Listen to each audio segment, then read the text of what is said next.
पुण्याहून ट्रॅव्हलिंग करून सकाळी लातूरमध्ये पोचलो. लगेचच ऑटोसुद्धा मिळाला.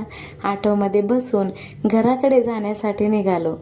छत्रपती शिवाजी महाराजांचा पुतळा सकाळच्या वेळेस खूपच छान दिसत होतं.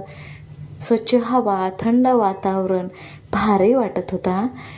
घरी पोचलो. विशेष ठिकाणी जाण्यासाठी सगळेच तयार झाले. घराच्या पाठीमागे आंब्याचं झाड आहे. खूप सारा त्याच्यावरती कैऱ्या लागलेल्या होत्या. कोणालाही पाहिल्यानंतर तोंडाला पाणी मात्र सुटल्याशिवाय राहणार नाही बरं का. नंदाचे मिस्टर आहे, त्यांची 82 ओलांडली तरीसुद्धा त्यांच्या डोळ्याला चष्मा नाही आहे अजूनसुद्धा. भगवद्गीता वाचतात, तेही स्पष्ट भाषेमध्ये उच्च स्वरामध्ये वाचतात. आणि आत्ताच्या पिढीला कमी वयामध्ये सगळ्यांनाच चष्मा लागलेला आहे. माझंही तसंच झालेलं आहे. नंदबाई आणि हे मात्र तयार होऊन बसले बरं का.